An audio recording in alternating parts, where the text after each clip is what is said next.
the needle for this country. So should Congress kick the can down the road with a short-term solution? Just before the show, I spoke with Democratic Congressman Sanchez of California. She's a member of the House Armed Services Committee, and I asked her if she's okay with McKeon's idea of kicking the can down the road. Well, I think it's wrong. We've known about sequestration now since last August, when the majority of Republicans proposed that and put forward for a vote, and it is the law. We have known that the super committee didn't get its work done now since before January, and so we've had plenty of time. I've asked plenty of Republicans on the committee, the Armed Services Committee where I sit down with us, talk to us, work with us to find the extra cuts that we need to find. I don't think that there's another $500 billion or $600 billion to be cut from defense, but I do believe we can still find some more money. I agree with him in the sense that we're already on a path of cutting about $480 billion even prior to that. Right. Well, where would you find a $500 billion though that doesn't come from defense? Excuse me? Where would you find the $500 billion to replace the defense sequester that doesn't come from defense?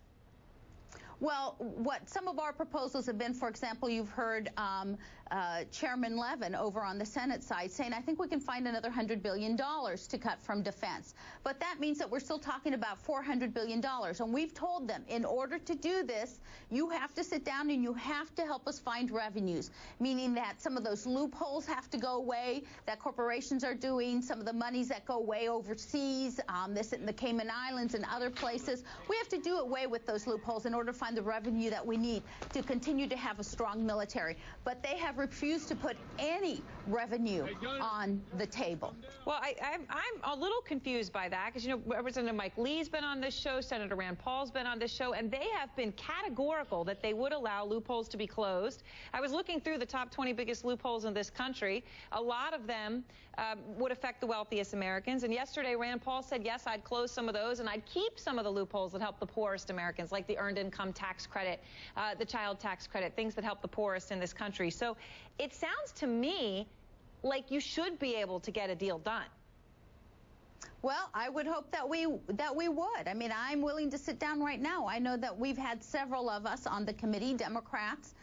We've also sat down with some of the Republicans. We've had some of them say, listen, we understand revenues need to be put on the table, but we don't know how to broach this. We don't know how to bring this to the table, if you will. So, I mean, we're trying to find ways in which, you know, it's not about we won or they won. It's about getting the thing done. What about, so when we looked at analysis from the Congressional Research Service about closing loopholes, if you closed all the tax loopholes in this country, you'd get $1.1 trillion. And we're only bringing in $2.5 trillion in tax revenue a year. So, I mean, it is an incredibly large sum of, and even if you kept the earned income tax credit, child credit, things that help the poorest Americans, you're still going to get $800, $900, $1 billion, $1 trillion. That does mean the wealthy will pay more. It does mean some of the middle class in this country will pay more. Is that a deal you would be willing to do? Well, I think every loophole should be looked at, and everyone should be considered. I know that there is money there. As you said, we've estimated there's over $1 trillion in loopholes. You know, we should not be rewarding companies who are deciding for tax reasons because they don't want to pay taxes, that they're going to go out of the country and put up some fake, jurisdiction in the Cayman Islands or some other place so they can stop paying taxes to America. We shouldn't have the kind of things like the Facebook guy who moved to Singapore so that when he sold his shares in Facebook, he would not have to pay taxes to America. Right. It's just the wrong way to do business. It may be, but that's not where the money is. I mean, the money is the credits that employers get for health care. If they take those away, it could affect health care for Americans. It's the mortgage interest deduction. It's the deduction we all get for our state and local taxes. That affects everybody, but that's where the money is. I mean, is there a willingness to close those loopholes?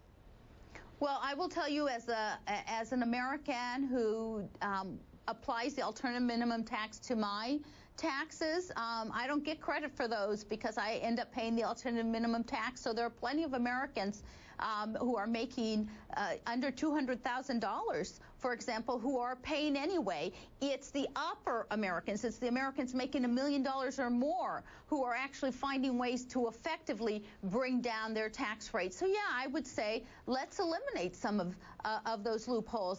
All right, well, Congresswoman Sanchez, thanks so much. Have a great weekend. Thank you so much.